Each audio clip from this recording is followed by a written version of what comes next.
Vers l'installation du bureau définitif du Sénat, plusieurs candidats ont déposé ce lundi 5 août leur dossier. Parmi eux, Jean-Michel Samaloukonde, Modeste Batilou-Kwebo et Salomon Idi Kalonda. Les éléments de la force du progrès appréhendés à Gelem ont comparu ce lundi en audience foraine, pendant qu'un autre groupe semait du désordre au commissariat provincial de la police nationale congolaise à Gombe. Et puis la ville de Goma demeure insécure. La population qui en a marre a manifesté ce lundi 5 août, appelant ainsi à la levée de l'état de siège.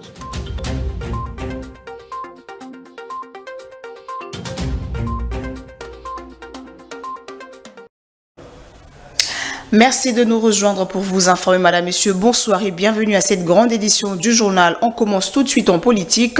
Jean-Michel Samaloukonde a déposé sa candidature pour le poste de président du bureau définitif du Sénat. Le Premier ministre honoraire est convaincu de fédérer les énergies pour soutenir les actions du président de la République, Félix-Antoine Tshisekedi. Ce dépôt a été fait ce lundi 5 août dans le respect du calendrier pour l'organisation et l'installation du bureau définitif du Sénat le vendredi 8 août prochain. Regardez.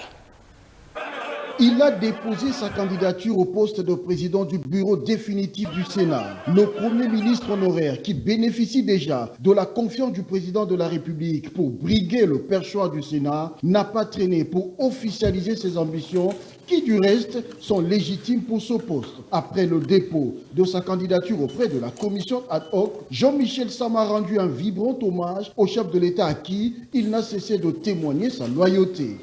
Je voudrais en ce moment précis d'abord rendre hommage à son Excellence Monsieur le Président de la République, M. Félix-Antoine Tshisekedi Tshilombo, artisan de paix et de démocratie, mais surtout garant des institutions. Cette candidature est déposée en indépendant sous les signes de la cohésion et de l'unité au sein du Sénat, a fait savoir Jean-Michel Sama. Cela pour la consolidation de l'accompagnement de l'action du chef de l'État. Candidature qui s'inscrit bien sûr dans l'accompagnement de la vision de son Excellence Monsieur le Président de la République, mais surtout la consolidation des acquis, comme il l'a mentionné. Et je voudrais préciser que c'est au poste de président de cette chambre que j'ai déposé ma candidature et rappeler que notre règlement d'ordre intérieur du Sénat, moi en tant que sénateur je suis astreint à le respecter, demande à ce que ceux qui veulent aspirer à des fonctions au bureau, la chambre doit faire preuve de plusieurs qualités, de probité morale, d'expérience.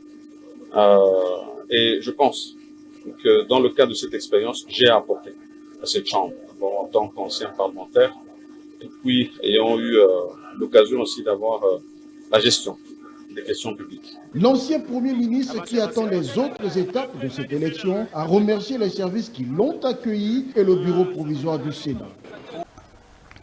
Et puis Jonas Mukamba, Modeste Batilou-Kwebo, Isabelle Kabamba, Salomon Idi Kalonda ainsi que plusieurs autres candidats ont aussi déposé ce lundi 5 août leur dossier de candidature. Ces derniers veulent se présenter à l'élection du bureau définitif du Sénat. Suivez. Le sénateur Jonas Mukamba, 93 ans, a déposé sa candidature au poste de président du Sénat pour le compte des forces politiques alliées à l'UDPS. La sénatrice Isabelle Kabamba tente également sa chance au perchoir du Sénat en déposant sa candidature au poste de questeur adjoint. Même geste pour Modeste Batilou-Kwebo, qui se présente au poste de deuxième vice-président du bureau définitif du Sénat. Pour le compte de l'opposition, le sénateur Salomon Idi Kalonda a déposé sa candidature au poste de rapporteur adjoint. Le secrétaire général du parti Ensemble pour la République, Dieudonné Bolengue-Tengue, a fait une mise au point après le dépôt de candidature de Salomon Idi. L'honorable Salomon Kalonda est membre du parti politique Ensemble pour la République. Il a été élu sénateur dans ce cadre-là. Et en tant qu'élu de l'opposition, élu d'un parti politique qui s'est engagé à jouer le rôle de l'opposition républicaine au cours de cette mandature, donc il accepte par ses gestes de porter le message de l'opposition au sein de la Chambre haute du Parlement. C'est quoi le message de l'opposition? C'est faire entendre la voix les citoyens congolais qui ne sont pas en train de soutenir l'exécutif actuel. Nous sommes un pays avec une réalité républicaine telle qu'il y a une majorité et une opposition. Donc l'opposition fait entendre la voix des autres. Ceux qui ne sont pas derrière l'action de l'exécutif doivent eux aussi être entendus parce qu'ils sont citoyens de ces pays. Dans la foulée, plusieurs autres candidats ont procédé au dépôt de leur candidature aux différents postes du percheur de la Chambre haute du Parlement. Et l'élection et l'installation du bureau définitif de la Chambre haute du Parlement auront lieu le vendredi 9 août 2024. C'est ce qui ressort d'un communiqué rendu public le week-end dernier. C'était à l'issue d'un consensus trouvé entre la majorité et l'opposition, ce après une réunion d'harmonisation pour la répartition des postes. Voici comment se présente donc le calendrier réaménagé de la dite élection. Suivez. La réunion relative à l'harmonisation de la répartition des postes au bureau définitif du Sénat s'est tenue le samedi au Palais du Peuple entre l'opposition et la majorité. À l'issue de cette rencontre et après débat, un consensus entre les deux familles politiques s'est dégagé. À cet effet, la répartition des postes selon les poids numériques est telle que les postes de président, premier vice-président, deuxième vice-président, questeur et questeur adjoint reviennent à la majorité. Et le poste de rapporteur adjoint est réservé à l'opposition. Le président du bureau provisoire a donc décidé de réaménager le calendrier de l'élection du bureau définitif de la manière suivante. Lundi 5 août 2024, dépôt des candidatures de 9h à 18h. Mardi 6 août, examen des candidatures par la commission ad hoc et affichage de la liste provisoire des candidats retenus. Mercredi 7 août 2024, dépôt et examen des recours par la commission ad hoc et affichage de la liste définitive des candidats retenus. Jeudi 8 août 2024, séance plénière d'audition des messages de campagne électorale.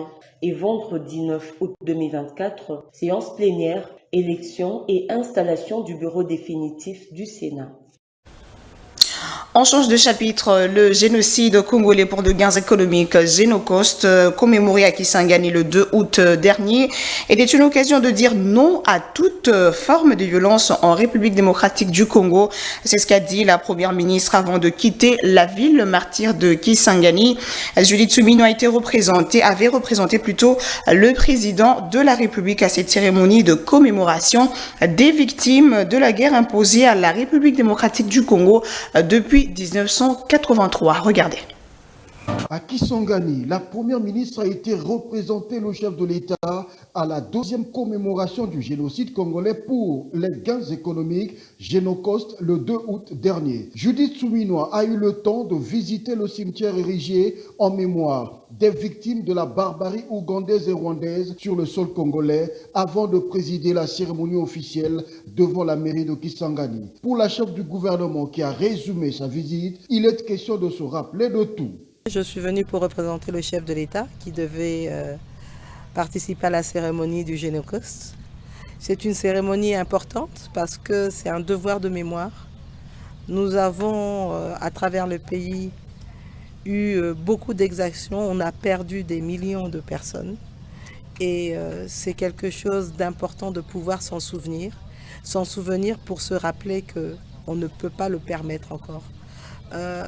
C'est difficile de croire qu'un être humain peut faire autant de mal à un autre. Et particulièrement quand ce sont carrément... Déjà entre communautés, on a aussi ce genre de problème. Et en plus, quand ce sont des pays voisins qui sont censés être des pays amis qui nous attaquent, c'est vraiment l'inadmissible. Et pour ça, ça nous permet de nous rendre compte qu'il est important d'en parler. Il y a des gens qui sont morts, ils ne sont pas morts pour rien. Nous devons nous rappeler ces personnes-là et nous devons nous battre pour que cela cesse. Au-delà de ce rappel, il est question de réparation des préjudices à travers la justice transitionnelle, a fait savoir Judith Suminwa. C'est vrai, il y a l'aspect réparation. On a les différents fonds qui ont été mis en place pour ça.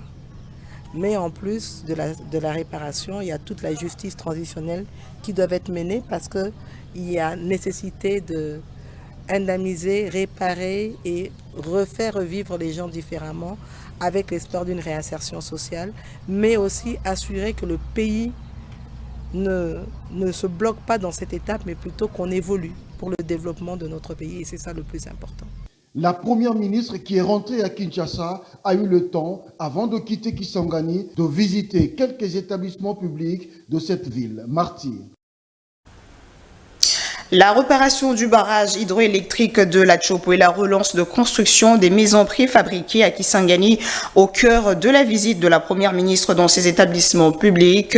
Judith Subinois s'est rendue compte du travail à faire dans le cadre de l'accès des Congolais aux services sociaux des bases. Cette visite a eu lieu bien avant le départ de la chef du gouvernement de la ville de Kisangani. Regardez. En compagnie de quelques députés nationaux et provinciaux, des membres du gouvernement central et du gouverneur de la Tchopo, Judith Soumino a visité quelques services publics de cette province. D'abord, le barrage hydroélectrique de la Tchopo qui souffre depuis quelques années. De 19 MW au départ, ce barrage n'en produit que 3 aujourd'hui. D'où la nécessité de présenter un plan à la chef du gouvernement pour parer au plus pressé. On se rend tout de suite compte qu'il y a des problèmes, puisqu'on sait que la centrale devrait produire normalement plus ou moins 19 mégawatts, mais aujourd'hui on est à plus ou moins 5. Donc les machines sont vieilles, elles doivent être remplacées. On a discuté avec le ministre des Ressources hydrauliques ainsi que le DG de la SNEL. Ils ont un plan d'action, donc je leur ai demandé de m'envoyer ça et je vais voir avec eux comment les appuyer, mais ils ont déjà des alternatives en termes de financement. On va juste s'assurer qu'on peut dérouler le plan d'action. Viendra le tour de la direction provinciale de la CGT. Sur place, la première ministre a pu se rendre compte de ce que peut apporter les maisons préfabriquées en termes de coûts. Il faut dire que depuis 2018, plus rien n'a été fait. Un plaidoyer a été fait par le directeur provincial de la CGT pour une solution à ce problème. Il a donc reçu la promesse de la première ministre. Pour nous, la prochaine étape, c'est de voir comment on va sauver tout ça, parce que nous avons des besoins en logement et nous avons une alternative importante ici. Donc maintenant, c'est la réflexion qui va se faire. Est-ce qu'on peut le faire à travers un partenariat public-privé ou autre? Mais ça, ce sont des réflexions qui vont être approfondies. Il y a eu déjà, monsieur le ministre d'État aux infrastructures avait déjà fait un certain nombre de propositions. Je pense qu'on va repartir pour voir ça. C'était il y a un an, je pense qu'il avait fait ces propositions-là. On va essayer de recreuser ça et pour voir quelles sont vraiment les meilleures alternatives pour pouvoir récupérer tout ça quand on sait qu'il y a un besoin certain de logement. Il faut rappeler que les questions relatives à l'accès aux services sociaux de base, qui constituent l'un des engagements pris par le président de la République, la première ministre en a fait le 4e pilier du programme d'action du gouvernement 24-28.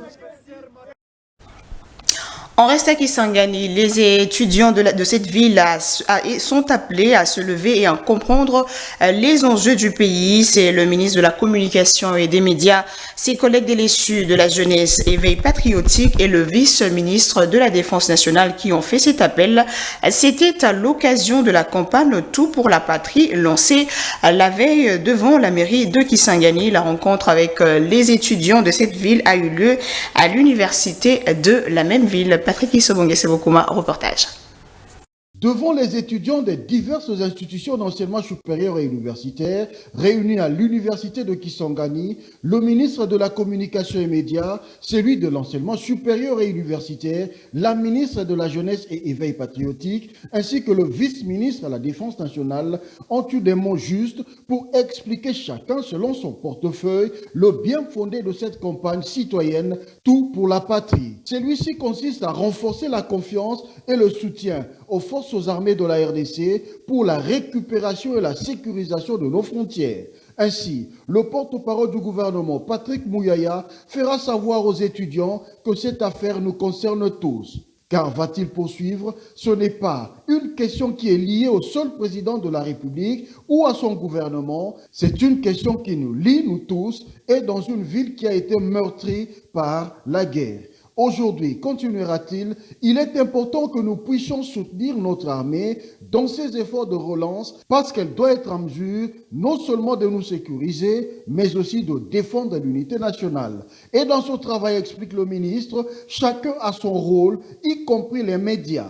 Le ministre de la Communication ne s'est pas arrêté là. Il ajoutera que nous tous, nous pouvons nous engager. Et dans la conférence de ce jour, à l'université de Kisangani, l'objectif était de parler aux jeunes, de leur communiquer la nécessité de se lever et de comprendre non seulement les enjeux du pays, mais aussi de jouer un rôle pour qu'ils soient dans la défense de la patrie. Durant cet échange convivial et enrichissant, Patrick Mouyaya Katembo a rappelé aux Congolais qu'ils étaient à Kisangani dans le cadre d'une grosse délégation gouvernementale pour communier non seulement avec les Boyomais et les Boyomais, mais aussi avec toute la population de la Chopo et de la grande province orientale, le génocide congolais pour les gains économiques, Génocost.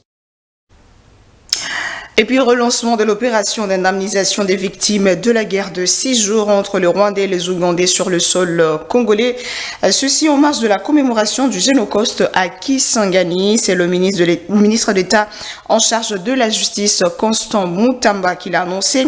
Là, l'enveloppe est estimée plutôt à $2000 contre 100 à $250 avant. Rachel Adasaliwala nous en dit plus. Après avoir participé le 2 août à la commémoration des victimes de la guerre des 6 jours à Kisangani, le ministre d'État, ministre de la Justice et garde des Sceaux a relancé le processus d'indemnisation des victimes bien identifiées par une commission mise en place pour élarguer les personnes se faisant passer pour des victimes. Sur place, à la Robank Kisangani s'effectue cette opération. Le numéro 1 de la justice congolaise a précisé que les montants perçus par chaque victime est passé de $250 à $2000 dans un premier temps. Nous avons décidé de lancer le processus d'indemnisation. Nous sommes donc partis de $300, 250 qui étaient proposés initialement, à $2000 dans un premier temps, étant donné que nous avons également comme priorité de lancer la construction de quelques infrastructures à titre de réparation collective. Comme vous le savez, Frivao a déjà mis une bonne partie d'argent à la disposition de la SNEL pour faire réhabiliter totalement l'électricité ici dans la ville de Kisangani. Les bénéficiaires n'ont pas manqué de remercier le ministre de la Justice pour son implication. La guerre des 6 jours opposait les armées rwandaises et ougandaises à Kisangani, causant ainsi 1000 morts et plus de 3000 blessés, dont la majorité était la population civile. On va prendre cette note en bref. Après le go du paiement de l'indemnisation des victimes de la guerre de 6 jours, ces dernières étaient nombreuses devant l'agence Robank de Batam Unikis. Ils réclament leur argent. Yamakila, disent-elles. Tout à fait autre chose, les forces armées de la République démocratique du Congo en Ituri annoncent les opérations de destruction de la milice Zaïre. D'après le porte-parole de l'armée en Ituri, le lieutenant Jules Longongo, ces inciviques attaquent la population dans ce coin du pays. On en parle avec Affermi Vita. Le porte-parole de l'armée en Ituri a déclaré que l'armée comptait poursuivre les opérations de traque pour détruire la milice Zaïre. Le lieutenant Jules Ngongo a dit, je cite, « Nous allons les détruire dans leurs aventures avec le M23, ça ne se passera pas ici en Ituri. » Le lieutenant Jules Ngongo affirme que la nouvelle dangereuse milice Zaïre opérant en Ituri est sans nul doute le nouvel allié de la rébellion rwandaise du M23. Jules Ngongo poursuit son speech en ce mot, quoi qu'il en soit, quoi qu'il en coûte, les forces armées de la RDC sous le commandement du gouverneur Luboya sont déterminées et résolument décidées à poursuivre tout ce criminel et le mettre hors d'état de nuire et mener les offensives de manière brutale en Ituri. D'après lui, les actes criminels posés par les miliciens violent les actes d'engagement des cessations des hostilités signés devant l'ancien vice-premier ministre à la Défense nationale, Jean-Pierre Bemba Gombo. Malheureusement, ces miliciens utilisent même les déplacés de guerre pour barrer des routes. Aux forces de l'ordre, souligne Jules Ngongo. Autrefois appelée groupe d'autodéfense, la milice Zahir viole aujourd'hui ses propres engagements au profit vraisemblablement des terroristes M23, un mouvement terroriste. D'après les sources sécuritaires, cette milice veut s'aimer le chaos en Ituri. Elle monte des stratégies pour opérer les pillages à grande échelle, comme ce fut le cas dans les années 1990 à 2023. Le mode opératoire de ces miliciens est le mensonge, la manipulation et la victimisation pliées à la désinformation et à la dénaturalisation des faits. Et puis les rebelles du M23 se sont emparés de la cité frontalière d'Ishasha entre la République démocratique du Congo et l'Ouganda le dimanche 4 août. Selon plusieurs sources, le groupe armé a pris cette localité sans combattre avec les forces de l'ordre, alors que le dimanche marquait le tout premier jour du cessez-le-feu entre la RDC et le Rwanda, annoncé par l'Angola. On en parle avec Rachel Adassalouala.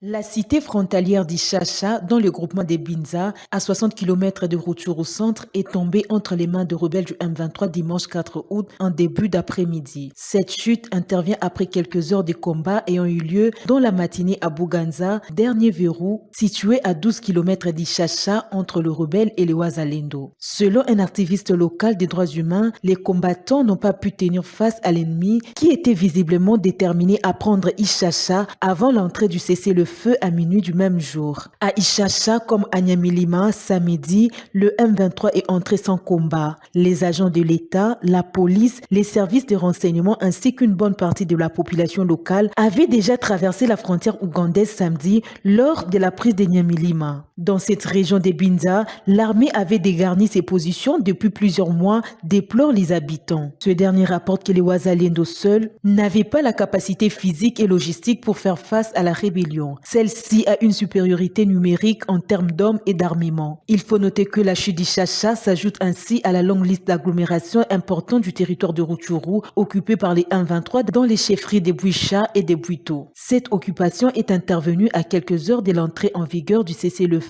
les dimanches obtenu par l'Angola entre la République démocratique du Congo et les Rwanda le 30 juillet dernier à Luanda. Je l'avais dit au sommaire, paralysie des activités ce lundi 5 août dans la ville de Goma. La population qui manifeste son ras-le-bol de la situation d'insécurité dans ce coin du pays. On appelle par ailleurs à la levée de l'état de siège qui, selon elle, n'a fait que renforcer l'insécurité. Dans cet élément, le récit d'un habitant de Goma. C'est lundi 5 août 2024. Il y a paralysie des activités dans la ville de Goma. La population montre son mécontentement contre l'inefficacité de l'état de siège. Plus de 27 morts dans moins de 48 heures dans la ville de Goma. Plus de 2500 maisons cambriolées par des 40 volets dans la ville de Goma. Une ville qui possède presque 50 généraux, mais incapables de sécuriser la ville. Des morts sont calculés partout, sont enregistrés partout dans la ville et dans le territoire de Nyiragongo. L'état de siège est à mesure seulement d'arrêter les activistes des mouvements citoyens, libérer les activistes des mouvements citoyens Jack Cizaera et Gloire Sassita. L'état de siège est capable de sécuriser la ville. L'état de siège est capable de sécuriser le Nord Kivu.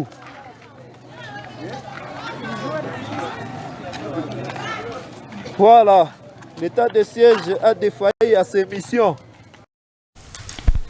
Et en justice, le procès public contre les membres de la Force du Progrès s'est poursuivi ce lundi 5 août 2024. Au cours de l'audience de ce lundi, chaque prévenu a décliné son identité en réponse à la question de la chambre foraine du tribunal de grande instance de Kinshasa-Gombe qui voulait se rassurer de la présence de tous les prévenus du dit dossier. Ida Maloba pour plus de détails. Ils sont au total 68, les jeunes membres du parti présidentiel qui sont poursuivis. Ces derniers sont accusés de tentative de déguerpissement du président honoraire de la RDC, Joseph Kabila, de sa résidence du GLM. Ils avaient attaqué la résidence de l'ancien chef de l'État au complexe Gelem dans la commune de la Gombe. Ces combattants avaient été identifiés devant la chambre foraine du tribunal de grande instance de Kinshasa-Gombe, siégeant en matière de flagrance le vendredi 2 août dernier à la place des évolués à Gombe. À la barre, au cours de l'audience de ce lundi, chaque prévenu a décliné son identité. Ces présumés se sont montrés prêts à défendre les couleurs de leur association dénommée Force du Progrès. Il faut signaler qu'avant le début du procès, plusieurs militants de la Force du Progrès ont envahi ce lundi matin le commissariat provincial de la police ville de Kinshasa. Ces derniers revendiquaient la libération de quelques-uns de leurs membres détenus au cachot de ce commissariat. On finit avec cette note à l'international. Au Nigeria, précisément, alors que le pays est secoué depuis 2 semaines par la gronde sociale, le président nigérian est sorti de son silence. Bola Tinubu appelle à la fin des manifestations qu'il qualifie de politiques. Le chef de l'État nigérian a dans la foulée ouvert la voie au dialogue. Suivez. Appelant au dialogue en vue de mettre fin aux manifestations, Bola Tinubu a déclaré dimanche qu'il lui revenait d'assurer l'ordre public en tant que président du Nigeria. En tant que président de ce pays, je dois assurer l'ordre public conformément au serment constitutionnel de protéger la vie et les biens de chaque citoyen. Notre gouvernement ne restera pas les bras croisés et ne permettra pas à quelques personnes ayant un agenda politique clair de déchirer cette nation. Dans ces circonstances, j'enjoins par la présente les manifestants et les organisateurs à suspendre toute nouvelle manifestation et à créer un espace de dialogue. Un appel au dialogue aussitôt rejeté par les manifestants. Ils reprochent à leur président l'absence de solution à leurs revendications. Le discours du président ce matin est en deçà des attentes. Il a manqué une occasion en or de faire preuve d'empathie, de se connecter aux douleurs, à l'agonie des Nigérians. Il a manqué une occasion en or de faire preuve de leadership, car il me semble qu'il n'est pas sensible à la détresse des Nigérians. Je suis vraiment déçu de ce que le président a dit dans son discours, parce qu'il n'a même pas mentionné notre dialogue. Il n'a même pas mentionné nos demandes. Il nous a juste raconté des histoires qui ne nous concernent pas. Les Nigérians protestent contre la mauvaise gouvernance et la cherté de la vie. Ils ont annoncé de nouvelles manifestations au courant de la semaine, mais la police a promis de mettre la main sur tout fauteur de troubles. Il n'y aura plus de manifestations ici ou ailleurs. Tout rassemblement de ce type est illégal et nous allons sévir le cas échéant avec toute la rigueur de la loi. Selon Amnesty International, depuis le début de la grogne, 9 manifestants ont été tués lors des affrontements avec la police, tandis que 4 autres ont été tués par la bombe, bilan que conteste la police nigériane. Et on va prendre le rappel de grands titres tout de suite. Vers l'installation du bureau définitif du Sénat, plusieurs candidats ont déposé ce lundi 5 août leur dossier. Parmi eux, Jean-Michel Samaloukonde, Modeste Batiloukwebo et Salomon Idi Kalonda. Les éléments de la Force du Progrès appréhendés à Gelem ont comparu ce lundi en audience foraine, pendant qu'un autre groupe semait du désordre au commissariat provincial de la police nationale congolaise à Gombe. Et puis la ville de Goma demeure insécure. La population qui en a marre a manifesté ce lundi 5 août, appelant ainsi à la levée de l'état de siège.